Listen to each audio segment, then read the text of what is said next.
الحمد لله رب العالمين والصلاة والسلام على سيد المرسلين وخاتم النبيين وعلى آله وأصحابه الطاهرين والمؤمنين والمسلمين كلهم أجمعين أما بعد فقد قال الله تبارك وتعالى في كلامه العزيز والفرقان المجيد بعد أعوذ بالله من الشيطان الرجيم بسم الله الرحمن الرحيم وما أصابكم من مصيبة فبما كسبت أيديكم ويعفو عن كثير وقال رسول الله صلى الله عليه وسلم إن العبد ليحرم الرزق بذنب يصيبه أو كما قال رسول الله صلى الله عليه وسلم. புகழும் புகழ்ச்சியும் எல்லா வல்லவனாகிய அல்லாஹ்விற்கு மட்டுமே உரித்தாகட்டுமாக. எம்பெருமானார் ரசூலே கரீம் ஸல்லல்லாஹு அலைஹி வஸல்லம் அவர்களின் மீதும் அவர்களின் வாழ்வின் அடிச்சுவடுகள் அனைத்தையும் அடிப்பெறலாது பின்பற்றி வாழ்ந்த சஹாபாக்கள், தாபிஈன்கள், தபஅ தாபிஈன்கள்,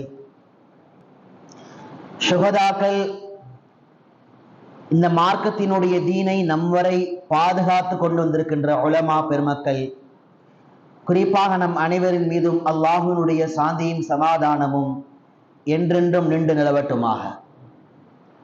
என்று கூறி எனது உரையை ஆரம்பம் செய்கிறேன். அஸ்ஸலாமு அலைக்கும் வரஹ்மத்துல்லாஹி வபரகாத்துஹு. சங்கை குறித்தான் அல்லாஹின் நல்லடியார்களே, உலகத்தில் நாம் செய்கின்ற எல்லா செயல்களுக்கும் இந்த உலகத்திலேயும் தாக்கம் ஏற்படும், நாளை மறுமையிலும் தாக்கம் ஏற்படும். நாம் செய்யக்கூடிய செயல் நல்லதாக இருக்கலாம் அல்லது பாவமாக இருக்கலாம். நமக்கு என்ன தெரியும்னா, நன்மை செஞ்சா, நல்ல காரியங்கள் செஞ்சா நாளைக்கு மறுமையில் அல்லாஹ்ட்ட நன்மை கிடைக்கும். பாவமான காரியங்களை செஞ்சா அல்லாஹ்வுடைய கோபம் கிடைக்கும், நரகம் கிடைக்கும். இது நம்ம எல்லாருக்குமே தெரியும். ஆனா குர்ஆன் ஹதீஸ்ல ஒரு ஏராளமான பகுதி எதை உணர்த்துகிறது என்று சொன்னால், நன்மைக்கு எப்படி நாளை மறுமையில் அதற்கு கூலி கிடைக்குமோ உலகத்திலேயும் தாக்கம் ஏற்படும். உதாரணமா ஒரு சாம்பிள் ஹதீஸ்ல பாருங்க. நபி ஸல்லல்லாஹு அலைஹி வஸல்லம் சொன்னார்கள், உறவு முறையை நீங்கள் பேணி வாழ்ந்தால், உங்கள் உறவுகளை நீங்கள் சரியாக பேணி அரவணைத்து அன்பு பாராட்டி பரஸ்பரம் பாராட்டி நீங்கள் வாழ்ந்தால் ரெண்டு விஷயம் கிடைக்கும். ஒண்ணு, உங்களுடைய பொருளாதாரம் அபிவிருத்தி செய்யப்படும். ரெண்டாவது, உங்களுடைய வாழ்வு, உங்களுடைய வாழ்க்கையில் அபிவிருத்தி ஏற்படும். அப்ப இது மாதிரி ஒவ்வொரு நல்ல காரியங்களுக்கும் நன்மைகள் கிடைப்பதை போல உலகத்திலும் அல்லாஹ் அதற்கு ஏதேனும் ஒரு பலனை வைத்திருக்கிறான். உதாரணமா நாம் தொழுகங்க, ரொம்ப பேணுதலா இறையச்சமா தொழுகிறோம், நாளைக்கு மறுமையில் என்ன கிடைக்கும்? சொர்க்கம் கிடைக்கும். உலகத்தை என்ன கிடைக்கும்னா, இன்ன ஸலாத தன்ஹா அனில் ஃபஹ்ஷாஇ வல் முன்கர், நீங்கள் பேணுதலாக இறையச்சமாக தொழுகின்ற தொழுகை மானக்கேடான அருவருக்கத்தக்க விஷயங்களை விட்டு உங்களை பாதுகாக்கும். உலகத்தோட விஷயம் அது. இப்ப எப்படி இந்த நன்மையான காரியங்களுக்கு, நற்காரியங்களுக்கு நன்மை கிடைப்பதை போல, உலகத்தில் தாக்கம் ஏற்படுவதை போல, பாவமான காரியங்களுக்கு உலகத்தில் தாக்கம் ஏற்படும். பாவம் செய்வதால் நாளை மறுமையில் தண்டனை கிடைப்பது வேறு, நாளை நரகத்திற்கு செல்வோம் என்பது வேறு. உலகத்தில் என்ன கிடைக்கும்? குர்ஆன் ஹதீஸ் நீங்க ஆய்வு செஞ்சீங்கன்னா, அல்லாஹ் அக்பர், 3 விதமான தலைப்புகள் எழுதியிருக்கிறாங்க. 4 தலைப்பு. பாவம் செய்யறதுனால பாவம் செய்யறவனுக்கு பர்சனலா ஏற்படுற பிரச்சனை என்ன, லைஃப்ல வாழ்ற லைஃப்ல பாவம் செய்யறதுனால அவனுடைய தீன், அவனுடைய மார்க்கத்தில் ஏற்படுற பிரச்சனை என்ன, 2வது வகை. மூணாவது ஒரு வகை எழுதியிருக்கிறாங்க, அவன் பாவம் செய்யறதுனால உலகத்துடைய காரியங்கள் அவனுக்கு என்ன கிடைக்கும், என்ன அடி விழுகும். பல ஹதீஸ்கள். நாலாவது எழுதியிருக்கிறாங்க, தனி மனிதனுடைய பாவத்தினால் சமூகத்தில் ஏற்படும் பீடை என்ன. அவன் தானுங்க பாவம் செய்யறான், இவன் தானே கஞ்சா குடிக்கிறான், இவன் தானே விபச்சாரம் பண்றான், இவன் தானே அநாகரிகமா நடந்துக்கிறான், அவன் தானே பண்றான். இல்லை, சில பாவங்களால் சமூகம் பாதிக்கப்படும். குர்ஆன் ஹதீஸ் சொல்லுது. எல்லாத்தையும் சொல்ல முடியாது. ஒரு நாள் இன்ஷா அல்லாஹ் இதுக்கு பொது பயன் ஏற்பாடு செய்வோம். ஒரு சில விஷயங்கள் முக்கியமான, நம்ம பார்வைக்கு இந்த நிமிடங்களில் தெரிந்து கொள்ள வேண்டிய முக்கியமான விஷயங்களை மட்டும் உங்களுக்கு முன்னால் சமர்ப்பணம் செய்கிறேன். ஒரு மனிதன் தொடர்ந்து பாவம் செய்வதால், அது சிறிய பாவமா இருக்கலாம், பெரிய பாவமா இருக்கலாம், எந்த பாவமாக இருந்தாலும் சரி, பாவம்னாலே அல்லாஹ்வுக்கு பிடிக்காததுதான். அதில் நம்மளால என்ன கேட்பாங்கன்னா, இது பெரிய பாவமா சிறிய பாவமா, அதை பார்த்து சொல்லுங்களேன். ஏன் சிறிய பாவம் அல்லாஹ் மன்னிச்சிடுவான்ல, பெரிய பாவம் தௌபா செய்யணும், அல்லாஹ்ட்ட மண்டியிடணும். அதனால பெரிய பாவமா சிறிய பாவமா. ஆனா யார் என்ன யோசிக்கிறது இல்லைன்னா, பாவம்னாலே அல்லாஹ்வுடைய வெறுப்பை உண்டாக்குற செயல் யோசிக்கிறது இல்லை. பாவம்னாலே அல்லாஹ்வை வெறுப்பாக்கின்ற விஷயம், ஆனா அதை யாரும் யோசிக்கிறது இல்லை. அப்ப என்ன பாவமா இருந்தாலும் சரி, முதல்ல ஏற்படுற பிரச்சனை பாருங்க, வஹ்ஷத்துல் கல்ப், முல்மத்துல் கல்ப், உள்ளம் இருட்டடிப்பு செய்யப்படும், உள்ள இருண்டு போயிடும். சிலரை பார்த்தீங்கன்னா நீங்க பர்ஃபெக்டா சொல்லலாம், உள்ளத்துல எந்த விதமான உணர்வு இருக்காது. பார்க்க அழகா டீசென்டா இருப்பாரு, அழகா இருப்பாரு, ஆனா எதுவும் யோசிக்க தெரியாது. பாவம் செஞ்சு செஞ்சு உலகத்துடைய காரியங்களில் எதையுமே யோசிக்க தெரியாது, நன்மையான விஷயங்களை யோசிக்க தெரியாது. அதில் இப்னு அப்பாஸ் ரலியல்லாஹு அன்ஹு சொன்னார்கள், இன்னல் ஹஸனா வலியான், நன்மையான காரியங்களுக்கு சில பிரகாசங்கள் உண்டு, அதே போல வ இன்னல் ஸய்யிஆ ஸுல்மதன் ஃபில் கல்ப், பாவமான காரியத்திற்கு உள்ளத்தில் இருட்டடிப்பு ஏற்படும். குடும்பத்துக்கு போறாருன்னா மண்டை பிளாங்கா இருக்கும், வியாபாரத்துக்கு போறாருன்னா மண்டை பிளாங்கா இருக்கும், எதையுமே அவனால யோசிக்கவே முடியாது, ஒரு படித்தரத்தில் அவனால் உயர முடியாது. காரணம், அவன் செய்த பாவங்கள், வாலிப வயதை அடைந்தது முதல் செய்த பாவங்கள். இன்னைக்கெல்லாம் நான் பாவம் செய்யறதே இல்லைங்க, எப்பவுமே பள்ளியாசல தான் உட்கார்ந்து இருக்கிறேன். இல்லைங்க, கணக்கு ஸ்டார்ட் ஆனது 15 வயசுலங்க. 15 வயது முதல் நீங்கள் செய்த பாவத்திற்கு தௌபா செய்யாமல் இருந்திருந்தால், அல்லாஹ்விடத்திலே மன்னிப்பு கிடைக்காமல் இருந்திருந்தால், நல்லா எழுதி வச்சுக்கோங்க, ஒரு நாள் இல்ல ஒரு நாள் உள்ளம் இருண்டு போய்விடும். வவுல்மதல் கல்ப். இப்னு அப்பாஸ் ரலியல்லாஹு அடுத்து சொன்னாங்க, வஹ்னன் ஃபில் பத்ன், ஃபில் பத்ன், உடலில் ஒரு விதமான சோர்வு ஏற்பட்டுடும். வயசு பார்த்தா 30 வயசு தான் ஆகுது, 35 வயசு தான் ஆகுது, ஆனா ஆள் பார்த்தா ஒடிஞ்சு போயிட்டாருங்க, என்னன்னே தெரியலங்க. அது ஒண்ணு இல்லைங்க, அவர் செஞ்ச பாவம் தான் காரணம். பாவம் செய்கின்ற காலம் ஆரோக்கியமாக, சக்தியாக, திடகார்த்தமா இருந்தாரு. வாலிப வயசுங்க, முறுக்கிற வயசு, எல்லா பாவம் விட்டு வைக்கல, எல்லாம் செஞ்சாரு. ஆனா வயசு தாண்ட தாண்ட தாண்ட வஹ்னன் ஃபில் பத்ன், 35 வயசுல sugar, pressure, BP, cancer, heart patient, மாத்திரை டப்பா. ஏன்? பாவத்தின் தாக்கம். அப்ப அல்லாஹ் கொடுக்கிற முதல் அடி என்னன்னா, உலகத்துல வகுல்மதன் ஃபில் கல்ப் வஹ்னன் ஃபில் பத்ன், உள்ளமும் உடலும் அது இருண்டு போகி நிலைகொழிந்து போகிவிடும். இப்னு அப்பாஸ் ரலியல்லாஹு அன்ஹு அறிவிக்கக்கூடிய ரிவாயத். பாவத்தினுடைய தாக்கம் இன்னொன்னு என்ன தெரியுமா?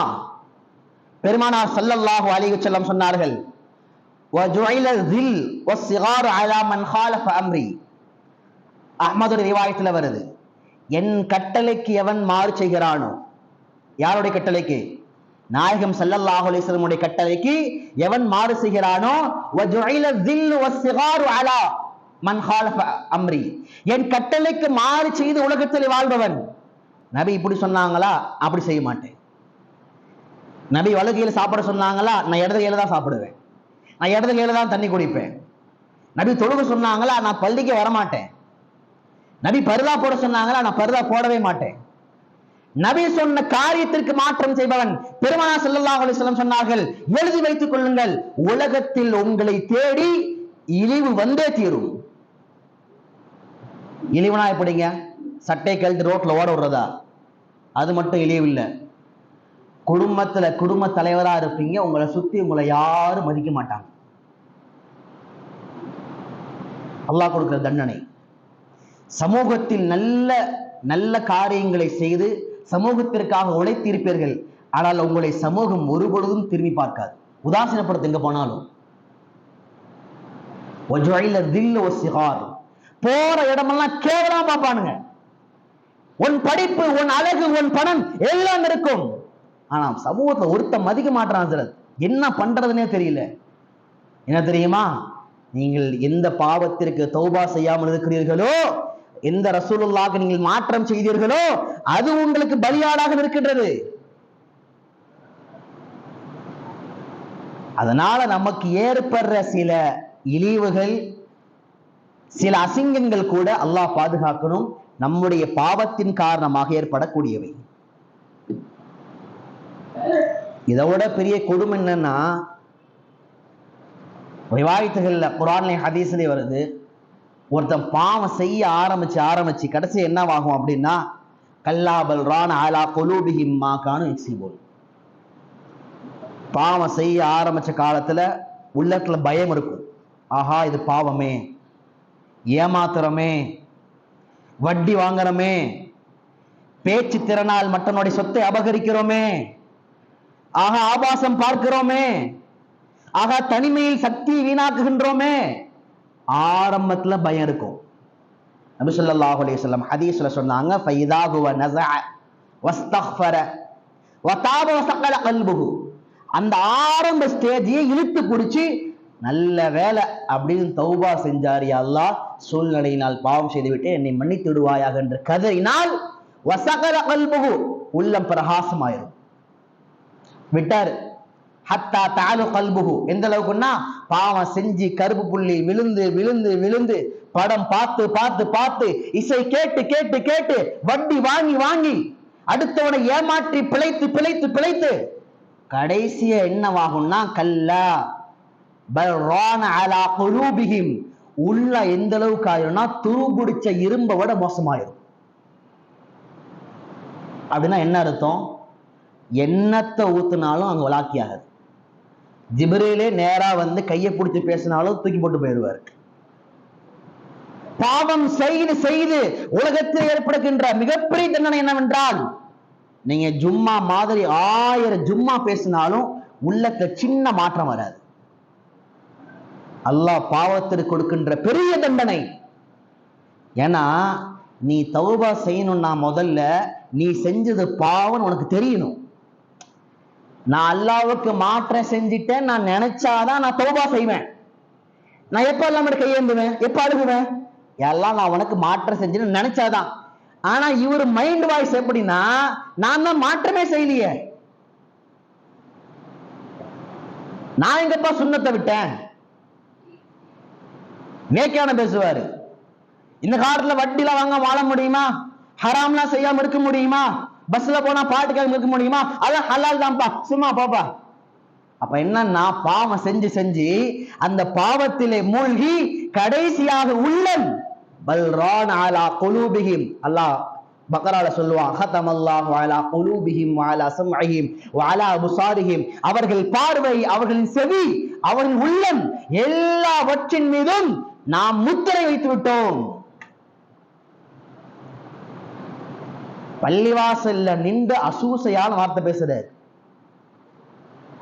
பள்ளியினுடைய வளாகத்தில் நின்று அருவருக்கத்தக்கமான விஷயம், அசிங்கமான வார்த்தை, உன் குடும்பத்தை பத்தி என் குடும்பத்தை பத்தி அருவருக்கத்தக்க வார்த்தை. அதெல்லாம் அப்படியே கடந்து போயிரும் நாம நினைச்சோம்னா நம்ம முட்டாள். என்னுடைய பொறுப்பு நம்ம சொல்லிதாகணும். இதை ஏன் சொல்றேன்னா, எத்தனை ஜும்மால பள்ளிவாசல் ஒழுக்கங்கள்னு எவ்வளவோ கூப்பாடு போட்டு பேசுறோம். எந்த அளவுக்கு பள்ளி ஒழுக்கம் வருது? பள்ளியில நின்று சப்தமிட்டு பேசாதே, பள்ளியில் நின்று சிரித்து பேசாதே, பள்ளியில் நின்று உன்னுடைய கதையை பேசாதே. ஏன்? இது அல்லாஹ் ரப்புல் ஆலமீன், அவனுடைய இல்லம். நான் என்ன கேட்கிறேன், உண்மையிலே நெஞ்சில் ஈரம் இருந்தால் இந்த கேள்விக்கு நாம் சரியாக யோசித்து பதில் சொல்லணும். நான் என்னுடைய வீட்டில் நான் குடியிருக்கிற என்னுடைய வீட்டில் சம்பந்தம் இல்லாம 4 பேர் நின்று சம்பந்தமில்லாத பேச்சுக்களை பேசினா, சத்தம் போட்டு பேசினா நான் சும்மா விட்டுருவேனா? யாராவது ஒருத்தர் சொல்லுங்க. இல்லங்க இந்த ஊர் ஜமாத்காரங்கெல்லாம் வாங்க எங்க வீட்டுல இருந்து கத்தி கத்தி பேசுங்க, விட்டுருவோமா? ஆனா அல்லாஹ்வுடைய இல்லம் கேட்க ஆளா இருக்குது, கேட்க ஆளா இருக்குது. யார் எப்படி வேணாலும் என்ன வார்த்தையில் வேண்டுமானாலும் கேவலம் பேசுவதற்கு அருவருக்கத்தக்கமான வார்த்தை காது விழுகுது. உண்மையிலே சொல்றேன், ஏன்டா ஜும்மாக்கு வரணும் இருக்குது. போன வாரம் இப்படி முடிஞ்ச நான் போறேன், ஒரு அருவருக்கத்தக்க வார்த்தை, குடும்பத்தை வைத்து பேசுகின்ற வார்த்தை. எங்க போன ஈமானுடைய உள்ளம்? அதத்தான் அல்லாஹ் சொல்றா, ஹத்தமல்லாஹு அலா குலூபிஹிம் வாலா. எங்க நிக்கிறேன்னு உணர மாட்டாங்க. 4 நாளைக்கு முன்னாடி ஒரு மாட்டும சகோதரர் பாடம் போட வந்தாரு. இந்த கேட்டு அங்கே செப்பல் கட்டி விட்டாரு.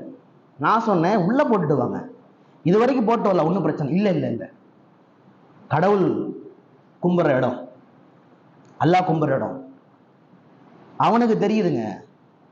அவனோட கோயில போய் பாருங்க, எவ்வளவு அடிச்சுக்கிட்டாலும் கோயிலுக்குள்ள வந்து சாந்தமா நிக்கிறான்.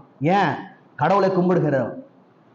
ஆனா எல்லா ஈமானிய விஷயங்களையும் படித்து கேட்டு எல்லாவற்றையும் புரிந்த மக்கள் அசூசையாக கேட்டு வார்த்தையை என்னடா இப்படி பேசுறாங்களே அப்படின்னு சொல்ற மாதிரி பேசுறோம்னா என்ன தெரியுமா காரணம்? வேற ஒண்ணுமே இல்ல, பாவம் செய்து செய்து உள்ள இருந்து போச்சு. என்ன வேணா கத்தலாம், யாரும் கேட்கறது கிடையாது. ஒன்றை நன்றாக ஞாபகம் வைத்துக் கொள்ளுங்கள், ஒன்றே ஞாபகம் வைத்துக் கொள்ளுங்கள். என் வீட்டிலே யாரேனும் கத்தினா நான் கேட்பேன். உங்க வீட்டுல யாராவது சத்தம் போட்டா நீங்க கேட்பீங்க. நல்லா எழுதி வச்சுக்கோங்க, அல்லாஹுடைய வீடு, அதை அல்லாஹுவே பாதுகாப்பான். யாருக்கு எதை திருப்பி தர வேண்டும் என்று அல்லாஹுக்கு தெரியும். எனவே இத்தகில்லாஹ், அல்லாஹுவை அஞ்சி கொள்ளுங்கள். அப்ப அதனால பாவம் செஞ்சு என்ன ஆகும்னா உள்ளம் பாலடைந்த துருபிடிச்ச இரும்பை விட மோசமாயிரும். இதோட ஒரு பெரிய துர்பாக்கு என்னன்னா, பாவம் செஞ்சுட்டு இருக்கிறாரு ஆனா தௌபா செய்யறதே இல்லை. பாவம் ஒரு நாள் ஒட்டி நடக்குது. பெருமானார் ஸல்லல்லாஹு அலைஹி வஸல்லம் சொன்னார்கள், இன்ன ரஜுல யுஹரிமு ரிஸ்க பிதன்பி யுஸீபு. ஒரு அடியான் பாவம் செய்ய செய்ய அவனுடைய வாழ்நாள்ல இன்னும் மீதமுள்ள நாளில் அவனுக்கு அல்லாஹ் எந்த அருள் பாக்கியத்தை கொடுக்கலாம் என்று எழுதி வைத்திருந்தானோ அது ஒவ்வொன்றாக தடைபடுகிறது. இந்த வயசுல இருக்கு குழந்தைய கொடுக்கலாம் அல்லாஹ் முடிவு பண்ணி வச்சிருந்தான்னா அந்த பாவத்தினால குழந்தை தாமதமாகும். ஒரு அழகான சாலிஹான மனைவியை கொடுக்கலாம் என்று அல்லாஹ் முடிவு செய்திருந்தால் செய்கின்ற பாவத்தால் திருமணம் தாமதமாகும். இவனுக்கு நல்ல வேலையை கொடுத்து பரக்கத்தான செல்வத்தை கொடுத்து எல்லாம் முடிவு பண்ணி வச்சிருந்தான், செய்யற பாவத்தினால அவனுடைய வியாபாரம் தடைபட்டு போகும். நான் சொல்லலைங்க, ஹதீஸ் சொல்லுது. அப்ப செய்யற பாவத்தினால குடும்பத்துல நிம்மதி போகும், உடல் ஆரோக்கியத்தை இழந்து போவாரு. அவன் தனக்கு கிடைக்க வேண்டிய அருள் பாக்கியத்தை தான் பாவம் செய்து அவனே தடுத்துக் கொள்கிறான். வீட்டுல எல்லாமே இருக்குதுங்க, வீட்டுல இல்லாத ஒண்ணே கிடையாது. சமீபத்தில் கவுன்சிலிங் வந்திருந்தாரு, அவர் அவ்வளவு ஆச்சரியமா இருக்கு சொல்றதை கேட்டா. மாசம் 1.5 லட்சத்துக்கு மேல சம்பாதிக்கிறார், அழகான மனைவி, அழகான பிள்ளைகள், நல்ல ஜாபு, போற இடத்துல நல்ல கண்ணியம். ஆனா அவர் சொன்ன வார்த்தை என்ன தெரியுமா? ஒரு வார்த்தை, வாழ்றதுக்கே பிடிக்கலங்க. உலகத்தில் நீங்கள் எதை நிம்மதி என்று நினைக்கிறீர்களோ எல்லாம் இருக்குது. பணம் வேணுமா, பிள்ளைகள் வேணுமா, மனைவி வேணுமா, குடும்பம் வேணுமா, வீடு வேணுமா, அந்தஸ்து வேணுமா, எல்லாம் இருக்குது. ஆனா வாழ பிடிக்கல, செத்தரலாம் போல இருக்குதுங்க வாழ்க்கையில. அழுகிறாரு. ஏன் தெரியுமா? ஏன் தெரியுமா? உங்களுக்கான அருள் பாக்கியத்தை, ரிஸ்கை, நிம்மதியை, அபிவிருத்தியை உலகத்தில் அல்லாஹ் எதன் மீதும் வைக்கவில்லை, நீங்கள் செய்கின்ற நற்காரியங்கள் மீதுதான் அல்லாஹ் வைத்திருக்கிறார். அப்ப அதனால என்னன்னா, பாவம் செய்ய செய்ய அவனுக்கு என்ன கிடைக்கணுமோ அது கிடைக்காம போயிடும். நல்ல கல்வி கொடுக்கலாம் முடிவு பண்ணி வச்சிருந்தாங்க, இவன் நல்லா ஓதி பெரிய ஆள் ஆகணும்னு, எல்லாம் போயிடும். இவன் நல்லா உலகத்துல படிச்சு பெரிய ஆள் அவர் நினைச்சிருந்தான். ஆனா ஆபாசத்தை பார்த்து பார்த்து, செல்போனை கொடுத்து கொடுத்து பிள்ளைங்களை கெடுத்து போதைக்கு அவளை உள்ளாக்கி அடிமையாக்கி என்னாச்சு, படிச்சுட்டு இருந்த உலக கல்வி பாழா போச்சு. ஏன்? இன்னல் அபத லயஹரிமு ரிஸ்க பிதன்பின் யுஸீபுஹு, அவன் தான் செய்கின்ற பாவத்தின் கரத்தால் தனக்கு கிடைக்க வேண்டியது அவனே தடுத்துக் கொள்கிறான். எவ்வளவோ துவா செய்யறங்க, ஒரு ப்ராப்பர்ட்டி அமையவே மாட்டேங்குதுங்க. நான் அடிக்கடி சொல்வது உண்டு, ஒரு விஷயம் கிடைப்பதற்கு நீங்கள் எவ்வளவு தூரம் துவா செய்கிறீர்களோ, எவ்வளவு தூரம் அல்லாஹ்விடத்திலே கெஞ்சி கேட்கிறீர்களோ, அந்த அளவுக்கு நீங்க எதை யோசிக்கணும்னா, உங்களுடைய பாஸ்ட்ல ஏதாவது பாவம் செஞ்சு அந்த பாவத்துக்கு தௌபா செய்யாம இருந்தா எழுதி வச்சுக்கோங்க, அது உங்களுடைய ஃபியூச்சர்ல ஒரு தடைக்கல்லாக இருக்கும். எல்லாத்துக்கும் ஹதீஸ் குர்ஆன்ல ஆதாரம் இருக்கு. இதை விட ஒரு பெரிய பாவத்தினால் ஏற்படும் தாக்கம் என்னன்னா, அலி ரலியல்லாஹு அன்ஹு சொன்னாங்க ஒரு வார்த்தை, மா நஸல பலாஉன் இல்லா பிதன்பின், ஒரு மனிதனுக்கு வாழ்வில் ஏற்படும் சோதனை அது வெறுமனே இறங்குவது அல்ல, அவனுடைய பாவத்தின் காரணமாகவே தவிர. உலகத்துல ஒருத்தனுக்கு ஒரு பிரச்சனை வருதுன்னாலே அது சிறிய காய்ச்சை சளியாக இருந்து பெரிய பெரிய ஆக்சிடென்ட், வியாபார நஷ்டம் வரைக்கும் எதுவா இருந்தாலும், மா நஸல பலாஉன் இல்லா பிதன்பின், அவன் செஞ்ச பாவத்தினால மட்டும்தான் அது வருது. அது என்ன செய்யும்? அவனுடைய அருள் பாக்கியத்தை தூரமாக்கிவிடும். உதாரணமா எப்படி? நல்லா சாப்பிட்டுட்டு இருந்தாரு, வித்தியாசமான நோய் வந்துச்சு, இதுக்கு மேல உங்க லைஃப்ல நீங்க அரிசி சோறு சாப்பிடவே கூடாது. அரிசி சாப்பாடுங்கிறது அல்லாஹ்வுடைய அருள் பாக்கியத்துல ஒண்ணு. முற்காலத்தில் செய்த பாவத்தால் தடைபட்டு போனது. சுகர் வந்தது, இதெல்லாம் சாப்பிடாது டாக்டர் ரூல்ஸ் போட்டான். இதெல்லாம் சாப்பிட்டா அவன் வாழ்க்கையில் நிம்மதியை வாழ முடியாது. அதனால தான் 30 வயது 35 வயது 40 வயது வரைக்கும் செய்கின்ற பாவங்கள் சந்தோஷமாக இருக்கும், ஆனந்தமாக இருக்கும், கம்பீரமாக இருக்கும். நிறைய பாவம் செஞ்சு முடிச்சிருவாரு, 40க்கு பின்னால அல்லாஹ் ஒவ்வொரு அருள் பாக்கியமா கட் பண்ணிடுவான். இந்த இடத்துக்கு போகக்கூடாது, எவ்வளவு நேரம் முடிச்சிருக்க கூடாது, இதை சாப்பிடக்கூடாது, இதை பண்ணக்கூடாது. ஏன்? உலகத்தில் எல்லாருக்கும் அனுமதிக்கப்பட்ட ஒன்று எனக்கு மட்டும் ஏன் தடை? ஆம், முற்காலத்திலே நாங்கள் செய்த பாவங்கள் தான். கணித்திற்குறித்தான் அல்லாஹ்வினடியார்களே, எனவே நம்முடைய அருள் பாக்கியங்களை நாமே தடை செய்து கொள்வதற்கு பாவம் ஒன்றே போதுமானது. பாவத்தினால் ஏற்படும் தாக்கத்தில் மற்றொன்று என்ன தெரியுமா? இமாம் முஸ்லிம் ரஹ்மத்துல்லாஹி அலைஹி பதிவு செய்றார், அல்லாஹ் ஒரு அடியானை, இன்னல்லாஹ இதா அஹப்ப அபுதன், ஒரு அடியானை அல்லாஹ் நேசித்தால், அவனுடைய நல்ல அமல்கள், அவனுடைய நற்குணங்கள், அவனுடைய சுன்னத்துகள், அவனுடைய தக்குவா, அவனுடைய பேணுதலை எல்லாம் பார்த்து அல்லாஹ் ஒரு அடியானை நேசித்தால், அல்லாஹ் செய்யற முதல் காரியம் தஆ ஜிப்ரீல். ஜிப்ரீல் அலைஹிஸ்ஸலாம் அல்லாஹ் கூப்பிடுறான், கூப்பிட்டு சொல்றான், ஜிப்ரீல் எனக்கு இந்த அடியான் எனக்கு ரொம்ப பிடிச்சிருக்குது, அதனால நீ அவரை நேசி, நீ அவரை லவ் பண்ணு. ஜிப்ரீல் யாரு? வானம் பூமியுடைய அண்ட சராசரத்தின் எத்தனை லட்சம் மலக்குகள் இருக்கிறார்களோ அத்துணை லட்சம் மலக்குகளின் தலைவர். ஜிப்ரீல் சொல்றாரு, யா அல்லாஹ் நான் நேசிக்கிறேன். அடுத்து ஜிப்ரீல் வராரு, அடுத்த கேட்டகரி யாரு? அஹ்லுஸ் ஸமா, வானத்தின் மலக்குகள், வானத்துக்கு மேல எல்லா வேலையும் பார்க்கிற மலக்குகள். அவங்கள்ட்ட சொல்றாரு, இது மாதிரி அல்லாஹ் ஒரு அடியானை, இந்த அடியானை நேசிக்கிறான், நானும் அந்த அடியானை நேசிக்கிறேன், எனவே நீங்களும் நேசியுங்கள். இந்த செய்தி எடுத்துட்டு அஹ்லுஸ் ஸமா, வானத்துடைய மலக்குகள் பூமிக்கு வராங்க. பூமிக்கு வந்து அறிவிப்பு செய்யறாங்க, பூமியில் இருக்கக்கூடிய மலக்குகளே, பூமியில் இருக்கக்கூடிய எல்லா நிர்வாகத்தையும் பார்த்துக் கொள்ளக்கூடிய மலக்குகளே, இந்த ஊரில் இருக்கக்கூடிய இந்த அடியானை, இன்னாருடைய மகன் இன்னாரை அல்லாஹ் நேசிக்கிறான், ஜிப்ரீல் நேசிக்கிறார், வானத்துடைய மலக்குகள் நேசிக்கிறார்கள், எனவே நீங்களும் நேசியுங்கள். உலகத்தில் எல்லா மலக்குகள் அவரை பிரியப்பட ஆரம்பிக்கிறாங்க. அதனால என்ன ஆகுதுன்னா, பரக்கத்துகள், நிம்மதிகள், சந்தோஷங்கள், எல்லா காரியங்களும் கை கூடி வருது. அவருக்கு மலக்குகள் எல்லாம் உறுதுணையா இருக்கிறாங்க. என்னங்க 10 மணி நேரத்துல செய்யற வேலையை 5 மணி நேரத்துல செஞ்சிட்டீங்க, மலக்குகள் உதவி. யாருமே இல்லைன்னா இவர் சந்தோஷமா இருப்பாரு, எங்கேயோ ஒரு பக்கம் மலக்குகள் உதவி. அப்ப அல்லாஹ் நேசித்தால் ஜிப்ரீல், ஜிப்ரீல் நேசித்தால் வானத்தின் மலக்குகள், வானத்தின் மலக்குகள் நேசித்தால் உலகத்தினுடைய அனைத்து மலக்குகள், படைப்பினங்கள் அவரை நேசிக்க ஆரம்பிக்கிறார்கள். இதுக்கு நேர் மாற்றமா ஒய்தா அபகல் ஆபுதன், அல்லாஹ் ஒரு அடியானை வெறுக்கிறான். அவன் செய்யற பாவம், அலச்சாட்டியம், அவன் பண்ற எல்லா விதமான பிரார்த்தனம், ஏமாற்று வேலை, ஆபாசமான வேலைகள், அல்லாஹ் ஒரு அடியானை வெறுக்கிறான். அல்லாஹ் வெறுத்த உடனே அல்லாஹ் நிப்பாட்டுறது இல்லை. தா ஜிப்ரீல், ஜிப்ரீல் அழைக்கிறான். அழைச்ச சொல்றான், இங்க பாருப்பா, எனக்கு அவனை பார்த்தாலே பிடிக்கல, அதனால என்ன செய், நீ அவனை நீயும் வெறுத்து விடு. அப்ப ஜிப்ரீல் அந்த அடியானை வெறுக்கிறார். ஜிப்ரீல் வெறுத்த உடனே அடுத்தங்க வராரு, வானத்தின் மலக்குகள்கிட்ட வராரு. வந்து சொல்றாரு, அல்லாஹும் அவனை வெறுக்கிறான், நானும் வெறுக்கிறேன், எனவே நீங்களும் அவனை வெறுத்து விடுங்கள். இந்த ஊரில் இருக்கக்கூடிய இன்னாருடைய மகன் இன்னாரை எல்லோரும் வெறுத்து விடுங்கள். ஏன்? அவனுடைய பாவத்தின் காரணமாக. வானத்துடைய மலக்குகள் பூமிக்கு வராங்க. பூமிக்கு வந்து எல்லா படைப்புகளுக்கு முன்னிலையிலும் ஏலான் செய்யப்படுகின்றது, படைப்புகளே, இன்னாரை அல்லாஹ் வெறுக்கிறான், ஜிப்ரீல் வெறுக்கிறார், வானத்தின் மலக்குகள் வெறுக்கிறார்கள், எனவே பூமியில் இருக்கக்கூடிய நீங்கள் எல்லோரும் அவனை வெறுத்து விடுங்கள். அப்ப அவன் செய்யற பாவத்தினால நாளைக்கு மறுமையில தண்டனைங்கிறது ரெண்டாவது. உலகத்திலே யார் பார்வையிலையுமே பிடிக்காம போயிடுவாரு. எல்லோட உள்ளத்திலே குரோதம் இருக்கும்.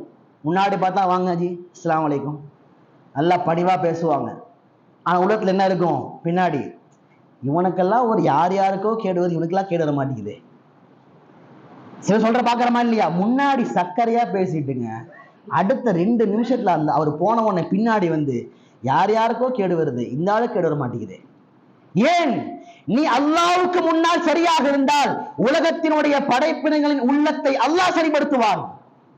நீ அல்லாஹுவை விட்டு விட்டு உன் மனோ இச்சைக்காக, இந்த உலகத்தின் இச்சைக்காக நீ வாழ்ந்தால் அல்லாஹ் எல்லா நபர்களையும் உனக்கு முன்னால் உன்னை வெறுக்கும்படியாக ஆக்குவான். பாவத்தின் தாக்கம் இது.